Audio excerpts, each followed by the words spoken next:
बृहस्पतिवार व्रत कथा की पहली कहानी। पूर्व काल में एक बड़ा प्रतापी राजा राज करता था, जो बड़ा ही दानी और ब्राह्मण, गुरु के देवताओं को, पितरों की पूजन करने वाला था।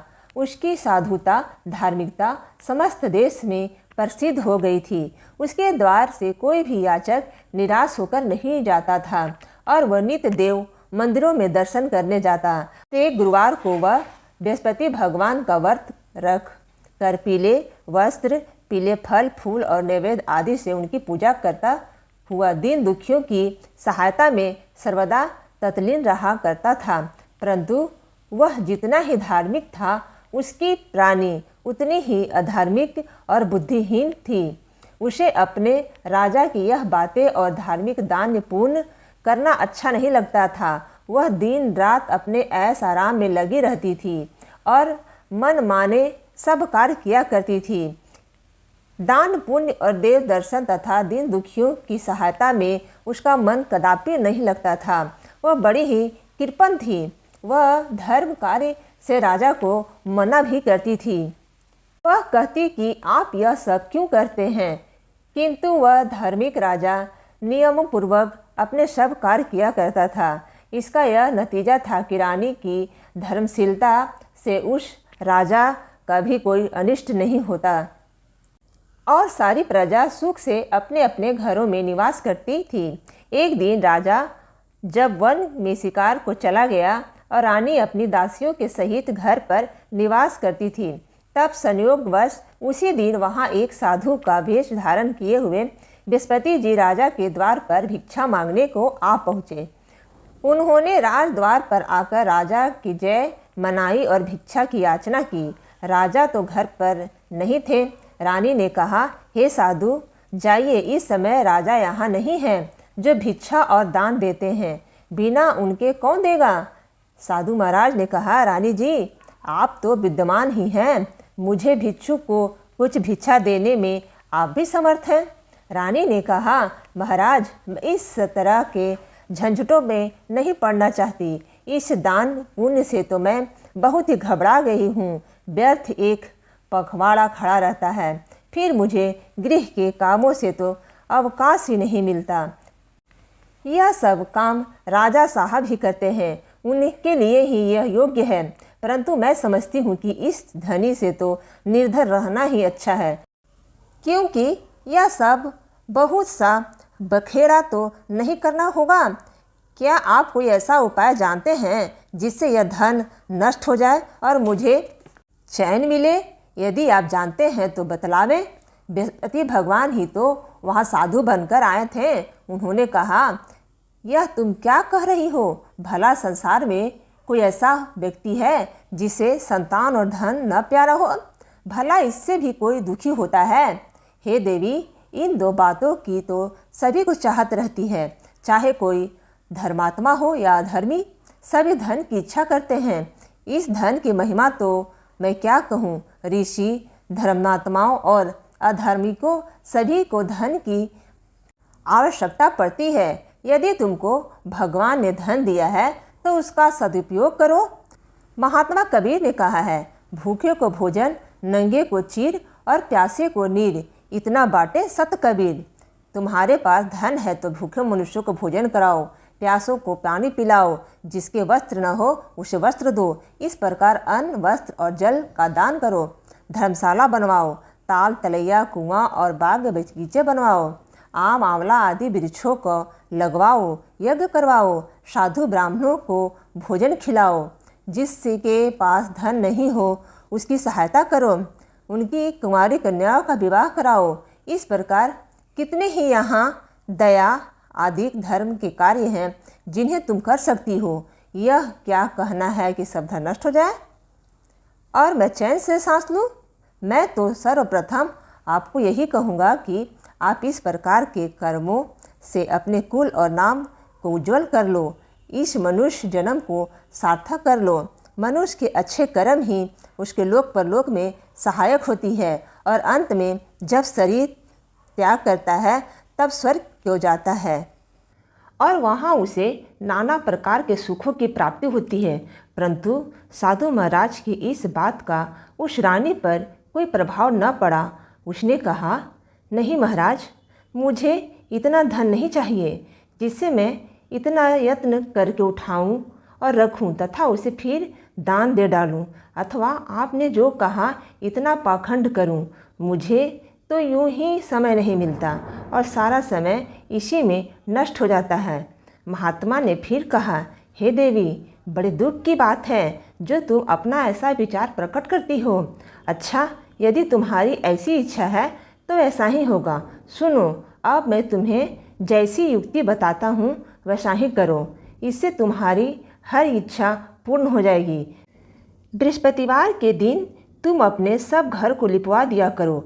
स्नान करने से पहले अपने सिर के बालों को अच्छी तरह से धोकर तब स्नान किया करो।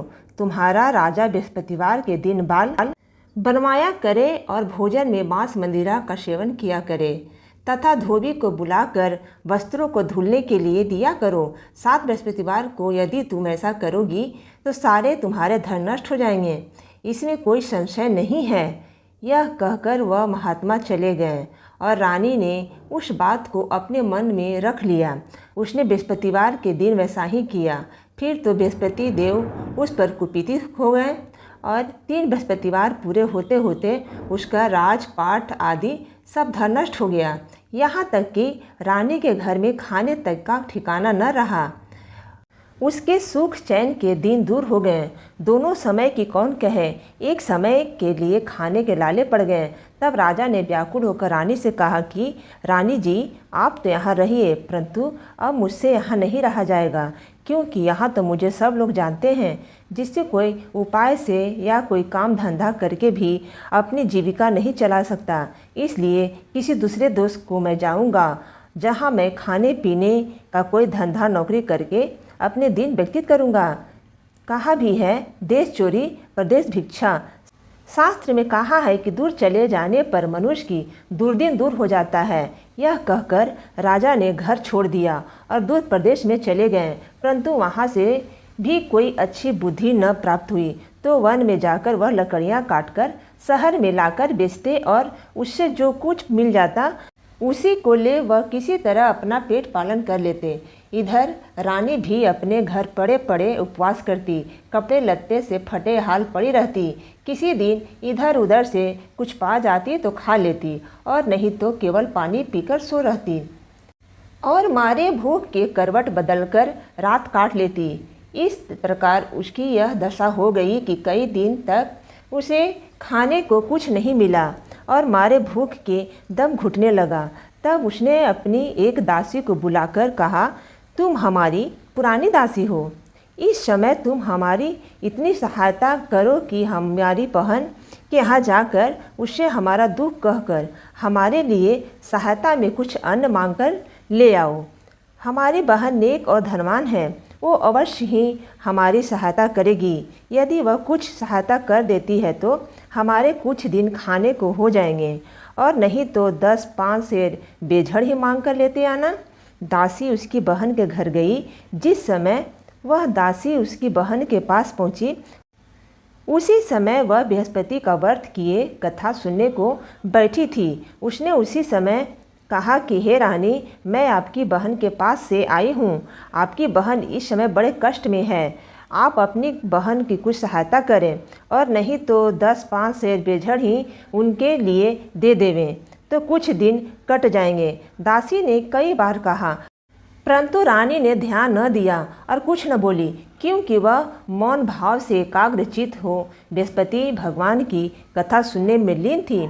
जब रानी कुछ न बोली तो वह मन में उदास हो अपने घर को लौट आई। रानी के पास चली गई जिसने उसे भेजा था, और आकर रानी से कहा कि आपकी बहन तो बड़ी घमंडी है, वह सहायता और बेझड़ क्या देती, उसने तो मुँह से एक बात भी नहीं की।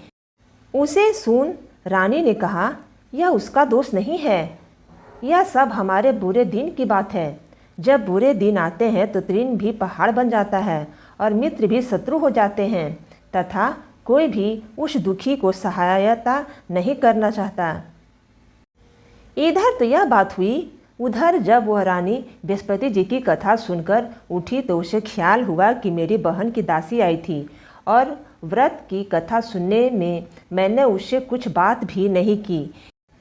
इस बात को विचार कर वह किंचित शांत रही और जानकर भाव भक्ति से पूर्ण सप्रेम विष्णु का पूजन किया। उसने भगवान की पूजा की और विसर्जन कर वह सीधे अपनी बहन के घर गई और कहा कि हे बहन, तुम्हारी दासी मेरे पास गई थी, परंतु मैं बृहस्पति का व्रत किए बैठी थी और मौन भाव से कथा सुन रही थी। उस कथा में जब तक कथा पूरी न हो जाए बोला नहीं जाता और न वहाँ से उठा ही जाता है। इस कारण वह लौट आई और कहा, बहन, उसे आपने मेरे पास किस लिए भेजा था? रानी बोली, बहन, मेरे पास अन्न नहीं था। तुम तो जानती हो कि इधर हमारे घर की दशा बड़ी शोचनीय हो गई है, इसलिए मैंने दासी को तुम्हारे पास 5 सेर बेझर लेने को भेजा था, परंतु वह खाली हाथ लौट आई। मैंने सोचा कि तुम किसी काम में फंसी होगी जिससे दासी को यूं लौटा दिया होगा। रानी बोली, नहीं बहन, उसने तो मुझसे कुछ भी नहीं कहा था, परंतु यह क्या बात है? मैं तो समझती हूँ कि तुम्हारे घर में ही बेझड़ मौजूद है। तुम अपने घर में फिर देखो। अपनी बहन के ऐसा कहने पर रानी ने जब घर में जाकर देखा तो बेझड़ से भरा हुआ एक घड़ा मिल गया। अब तो वह रानी और बांदी बहुत ही खुश हुई। बांदी ने कहा, हे रानी, यूँ तो भोजन के अभाव में हम लोग नित्य ही व्रत करते हैं, इसलिए मेरी समझ में यह बात है कि यदि हम लोग इनसे यह व्रत की विधि और कथा पूछ लें और किया भी करें तो कोई हानि नहीं है। रानी ने कहा, कोई हानि नहीं है। रानी ने कहा, कोई हानि नहीं है, अवश्य ही पूछ लिया जाए। रानी ने अपनी बहन के समीप बैठकर पूछा कि हे बहन, बृहस्पति के व्रत के क्या विधान हैं और वह व्रत कैसे किया जाता है? उस धार्मिक रानी ने कहा, बहन, बृहस्पति भगवान की कथा में कोई विशेष झंझट नहीं करनी पड़ती, केवल चने की दाल और मुनक्का से विष्णु भगवान के केले के जड़ में पूजन करना चाहिए तथा दीप दान भी करे, अर्थात दीपक जलावे। उस दिन पीला भोजन करे और कहानी सुने। ऐसा करने से गुरु बृहस्पति प्रसन्न होते हैं। उसकी प्रसन्नता से अन्न, धन और पुत्र की प्राप्ति होती है तथा मनुष्य की सब मनोकामनाएं पूर्ण हो जाती है। यह सुनकर उस रानी और दासी दोनों ने निश्चय किया कि बृहस्पति का व्रत अवश्य करेंगे। जब 7 दिन के बाद बृहस्पतिवार का दिन आया तो उन दोनों ने व्रत किया। तब चना और गुड़ कहाँ मिले? इसके लिए उन्होंने घुड़साल में प्रवेश किया और वहाँ से जाकर चना और गुड़ बीन कर ले आई। उसे चने का दाल बनाकर गुड़ सहित जाकर केले के जड़ में विष्णु भगवान की पूजा की। इस प्रकार उन्होंने व्रत कर लिया, परंतु पीला भोजन कहाँ से प्राप्त हो? बेचारी रानी और दासी दोनों ही बड़ी दुखी हुई, परंतु व्रत के प्रभाव से भगवान बृहस्पति तो बड़े ही प्रसन्न थे, इसलिए थालों में पीला भोजन लिए भगवान स्वयं उपस्थित हुए और दासी को देकर बोले, यह तुम्हें और रानी दोनों के लिए है, अब इसी को भोजन करना। दासी प्रसन्न हो वह भोजन रानी के पास ले गई और सब बातें कहकर भोजन दिया। बांदी और रानी दोनों ने बड़ी प्रसन्नता से भोजन किया। फिर तो वह हर बृहस्पतिवार को व्रत रखती और देवगुरु बृहस्पति के लिए भगवान विष्णु की पूजा करती। इस पूजा से वह फिर रानी हो गई। उसके घर में ज्यों की त्यों सारी संपदा भर गई और दासी भी बड़ी धनवान हो गई, परंतु ब्रह्मा के लेखे और कर्म का रेखा को मिटाना बड़ा कठिन होता है। रानी फिर आलसी हो गई। तब दासी ने कहा, देखो रानी, तुम पहले भी इसी प्रकार आलस करती थी, जिससे सब कुछ नष्ट हो गया। बहुत परिश्रम के बाद तुम्हारे ये सुदिन लौटे हैं। अब फिर वही आलस्य न करो। दीन जनों को दान देकर सब पुण्य कर्म करो। भूखों को भोजन और प्यासों को पानी दो। पैसारे बैठाओ। ब्राह्मणों को दान, मान, सम्मान और भोजन दो। रानी ने फिर खूब सुकर्म किया। उसका यश फैल गया। वह अपने पति राजा के लिए चिंता में पड़ी कि राजा कैसे होंगे। उसने गुरु बृहस्पति से राजा से मिलने की प्रार्थना की। भगवान ने रात्रि में राजा को स्वप्न दिया। राजा प्रातःकाल होते ही अपने देश को चला। मार्ग में उसकी बृहस्पति से भेंट हो गई। उन्होंने राजा से अपना व्रत करने को कहा। व्रत में चने की दाल, गुड़ और केले के वृक्ष में भगवान विष्णु का पूजन करने को कहा। राजा ने कहा, मैं तो लकड़हारे का काम करता हूँ, इतना पैसा कहाँ पाऊँगा जो यह सब विधि विधान से करूँगा। साधु के भेष में आए बृहस्पति ने कहा, अगले बृहस्पतिवार को व्रत करके तुम देखो तो सही, तुमको रोज दुगना धन प्राप्त होगा। एक और कहानी। पूर्व काल में एक बड़ा ही गरीब ब्राह्मण था। उसको कोई संतान न थी, कारण कि उसकी स्त्री बड़ी मलिन स्वभाव की थी। प्रातः सोकर उठते ही वह सर्वप्रथम भोजन करती, फिर दूसरा कार्य करती। यह देखकर वह ब्राह्मण बड़ा दुखी रहता। कुछ समय बाद उसकी स्त्री को एक कन्या उत्पन्न हुई। वह कन्या एक कन्या रत्न थी। वह कन्या ज्यों ज्यों बड़ी हुई उसका स्वभाव भी निखरता गया। नित्य प्रातः उठती ही नित्य क्रम स्नान आदि करती और भगवान विष्णु की पूजा के साथ प्रति बृहस्पतिवार को गुरु बृहस्पति का व्रत भी किया करती थी। जब वह विद्यालय में पढ़ने जाती तो अपने हाथ में एक मुट्ठी जौ भरकर ले जाती और पाठशाला जाने के मार्ग में डालती जाती। उसके सब जौ सोने के हो जाते और जब वह पढ़कर लौटती तो उन्हें बीनकर अपने घर ले आती। एक दिन वह बालिका जौ को सूप में रखकर फटकने लगी। तब उसके पिता ने कहा, बेटी, सोने जौ को फटकने के लिए सोने का सूप होना चाहिए। उसके दूसरे दिन बृहस्पतिवार का दिन पड़ता था। उसने नित्य की भांति गुरु बृहस्पति का व्रत किया और एक मुट्ठी जौ लेकर जाकर मार्ग में छींट दिया तथा कहा कि हे गुरु, यदि मैं सच्चे मन से आपका व्रत करती हूँ तो उसके प्रताप से आप मुझे एक सोने का सूप दे दीजिए। जब वह कन्या पाठशाला से लौटकर जौ बटोरने लगी तो गुरु बृहस्पति की कृपा से उसे उस दिन सोने का सूप मिल गया। दूसरे दिन जब वह कन्या सोने के सूप में उन सोने के जौओं को फटक रही थी तो उस शहर का राजकुमार उधर से आ निकला। वह उस कन्या को देख और उसके रूपशील एवं गुणों को देखकर वह उस पर मोहित हो गया और अपने घर पर आकर बीमारी का बहाना करके लेट गया। जब यह समाचार उसके पिता को मिला तब रानी ने आकर उससे उसकी बीमारी का कारण पूछा तो राजकुमार ने बताया कि मुझे कोई रोग या कष्ट नहीं है, मैं केवल यही चाहता हूँ कि जो कन्या सोने के जौओं को सोने के सूप में फटक रही थी उससे मेरा विवाह हो जाए। राजा ने राजकुमार को समझा बुझाकर शांत किया और कहा कि मैं पता लगाकर उसी कन्या से तुम्हारा विवाह कर दूंगा। राजकुमार ने कन्या के घर का पता बतलाया। राजा का मंत्री उस ब्राह्मण के पास गया और सब समाचार कहा। ब्राह्मण ने सविधि अपनी कन्या राजकुमार को दे दिया। कन्या के घर से जाते ही अब ब्राह्मण के घर गरीबी निवास हो गया, दरिद्र हो गया। अन्न वस्त्र से दुखी उसका एक एक दिन मुश्किल से व्यतीत होने लगा। एक दिन वह दुखी पिता अपनी कन्या से भेंट करने को गया।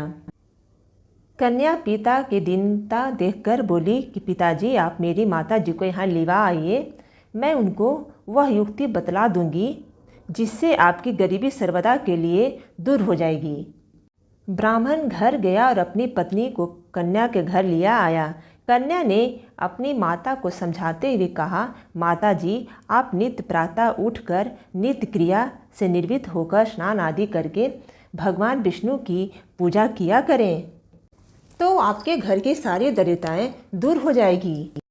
परंतु उसकी माँ ने कुछ ध्यान नहीं दिया और पहले की भांति उठकर बच्चों को जूठन को खा लेती थी। यह सब देखकर उसकी पुत्री को बड़ा दुख हुआ तो उसने जाकर अपनी माँ को एक काल कोठरी में बंद कर दिया और प्रातः निकाल कर स्नान पूजा पाठ आदि करवाया। इससे उस ब्राह्मणी की बुद्धि ठीक हो गई और प्रत्येक बृहस्पतिवार को वह विष्णु भगवान का पूजा करने लगी। बृहस्पति भगवान के व्रत से वह ब्राह्मण धनवान और सुखी हो गया तथा मरने पर वे पति पत्नी स्वर्ग के सुख को प्राप्त हुए। उधर वह राजा जो लकड़हारे का कार्य करके अपनी जीविका चलाता था और साधु महात्मा के कथन से जब बृहस्पति का व्रत किया तो उसके लकड़ी के व्यापार से दुगना चौगुना लाभ होने लगा। परंतु किसी एक दो बृहस्पतिवार को वह व्रत करना भूल गया था। इससे गुरु बृहस्पति जी नाराज हो गए। उसे बड़ा कष्ट हुआ। उस दिन नगर के राजा ने विशाल यज्ञ का आयोजन किया था, जिसमें उसने यह घोषणा कर दी कि कोई भी मनुष्य अपने घर में भोजन न बनावे, न आग जलावे, समस्त नागरिक मेरे यहाँ भोजन करने आवे। जो इस आज्ञा को पालन नहीं करेगा उसे फांसी पर लटका दिया जाएगा। राजा की आज्ञा अनुसार सभी लोग भोजन करने गए, लेकिन लकड़हारा कुछ देर से पहुंचा, इसलिए राजा उसको अपने घर लिया जाकर भोजन करा रहा था तो रानी की दृष्टि खुट्टी पर पड़ी, जिस पर 9 लखा हार लटका हुआ था। वह वहाँ दिखाई नहीं दिया। रानी ने सोचा कि इसी मनुष्य ने मेरा हार चुराया है। उसी समय उसको जेलखाने में डाल दिया गया। जब राजा जेलखाने में गया तो विचार करने लगा, यह तो न जाने मेरे किस जन्म के दुष्कर्म था जिससे मुझे यह दुख प्राप्त हुआ। उसी समय बृहस्पति जी साधु के भेष में उसके समक्ष आए और कहा कि तुमने बृहस्पति जी का व्रत नहीं किया, इसी से तुमको यह दुख प्राप्त हुआ है। खैर, अब कल ही बृहस्पतिवार है। इसी जेलखाने के फाटक पर तुमको पड़ा हुआ 4 पैसे मिलेंगे, उसी से तुम व्रत कर लेना। और उधर राजा के स्वप्न कर दिया कि हे राजा, तुमने जिस व्यक्ति को जेलखाने में भेजा है वह सर्वथा निर्दोष है, वह राजा है, उसको छोड़ देना। रानी का हार उस खुट्टी पर है, यदि नहीं छोड़ेगा तो तुम्हारा राज नष्ट हो जाएगा। राजा ने स्वप्न देखकर सवेरे उठकर देखा तो हार खुट्टी पर दिखाई दिया। उसे देखकर राजा ने प्रसन्न होकर लकड़हारे को बुलाकर क्षमा मांगी तथा उसे राजा के योग्य सुंदर वस्त्राभूषण देकर विदा किया। राजा अपने नगर को चला गया। जब वहाँ पहुँचा तो क्या देखता है कि अब तो यहाँ सब सुख छाया हुआ है। चलते चलते वह घर पर आए। यहाँ रानी ने राजा के स्वागत के लिए पहले से ही बांदी को द्वार पर भेज दिया था। बांदी बड़े स्वागत से राजा को महल में लिया आई। तब राजा ने क्रोध होकर के पूछा, यह धन वैभव तुमको किस प्रकार मिल गया? उसने कहा, यह सब गुरु बृहस्पति के व्रत करने की महिमा है। राजा ने कहा, बड़ी अच्छी बात है। अब मैं यह व्रत नियम पूर्वक करूँगा। और यहाँ तक कि सर्वदा राजा के दुपट्टे में चने की दाल बंधी रहती थी और दिन में 3 बार गुरु महाराज की कहानी कहा करता था। एक दिन वह राजा घोड़े पर सवार हो अपने बहन के घर चलने को तैयार हुआ। मार्ग में उसने देखा कि कुछ आदमी मुर्दों के लिए शमशान को जा रहे हैं। राजा ने कहा, अरे भाइयों, जरा ठहरो और मेरे बृहस्पतिवार की कथा सुन लो। उसे सुन सबों को आश्चर्य हुआ, परंतु राजा ने कह सुन कर उसको रोक लिया। कहानी आरंभ की। जब कहानी आधी हुई तो मुर्दा हिलने लगा। जब कहानी समाप्त हुई तो राम राम कहकर मनुष्य खड़ा हो गया। राजा वहाँ से आगे बढ़ा तो एक किसान जो हल जोत रहा था, राजा ने उसे कहानी सुनानी चाहिए। उसने कहा, वाह, मैं अपना हल चलाऊं कि तुम्हारी कहानी सुनूं? राजा जो ही आगे बढ़ा, उसके हल के बैलों में से एक बैल पछाड़ खाकर गिर पड़ा और उसके पेट में भयंकर दर्द होने लगा। उसी समय उसकी माँ उसके जलपान के लिए जो रोटी और पानी लेकर आई तो उसके पेट में दर्द होता पाया। जब पूछा तो बेटे ने सब बात कह सुनाई। बुढ़िया ने दौड़कर उस घुड़सवार राजा को बुलाया और कहा, मैं आपकी कहानी सुनूंगी, मुझे सुनाओ। राजा बुढ़िया के खेत पर कहानी सुनाने को लौट आया और ज्यों ही कहानी कहने लगा कि उस किसान का बैल उठ खड़ा हुआ तथा किसान के पेट का दर्द बंद हो गया। राजा अपनी बहन के घर पहुंचा। बहन ने अपने भाई की खूब स्वागत किया। समाचारों का आदान प्रदान तथा परस्पर वार्तालाप भी करते हुए सुख से सोकर सबने रात्रि व्यतीत की। दूसरे दिन सवेरा होने पर राजा उठा तथा अन्य लोग उठकर अपने काम काज में लगे।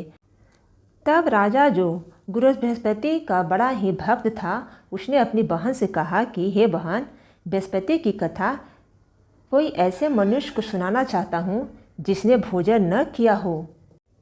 बहन ने कहा, भैया, यहाँ बहुत सवेरे सब लोग भोजन कर लेते हैं, फिर भी मैं तलाश करती हूँ। उसने देखा कि पड़ोस में जो कुम्हार रहता है उसका बेटा बहुत बीमार था, जिससे 3 दिन से उसके घर वालों ने मारे दुख के भोजन नहीं किया था। रानी ने कुम्हार से कहा कि तुम मेरे भाई से गुरु बृहस्पति की कहानी सुन लो, क्योंकि तुम लोगों ने अभी तक भोजन जलपान कुछ भी नहीं किया है। कुम्हार ने कहा, बहुत ठीक। राजा ने कहानी सुनाने को आया। राजा ने उसके घर जाकर बृहस्पति की कहानी सुनाई। उसके प्रताप से उसके लड़के की सारी बीमारी ठीक हो गई और उसे आराम हो गया। लोग राजा से प्रार्थना करने लगे। दूसरे दिन जब राजा अपने घर को चलना चाहा तो उसने अपनी बहन से कहा, बहन, मैं अपने घर को जाऊंगा, तुम भी तैयार हो जाओ। राजा की बहन ने अपनी सास से पूछा। सास बोली, हाँ चली जा, परंतु लड़कों को मत ले जाना, क्योंकि तुम्हारे भाई की कोई औलाद नहीं है, वह संतान रहित है। तब बहन ने अपने भाई से कहा, हे भैया, मैं तो चलूँगी, परंतु मेरे बच्चे लोग नहीं जा सकेंगे, क्योंकि माता जी की आज्ञा नहीं है। राजा बोला, जब बच्चे नहीं जाएंगे तब तुम ही चलकर क्या करोगी।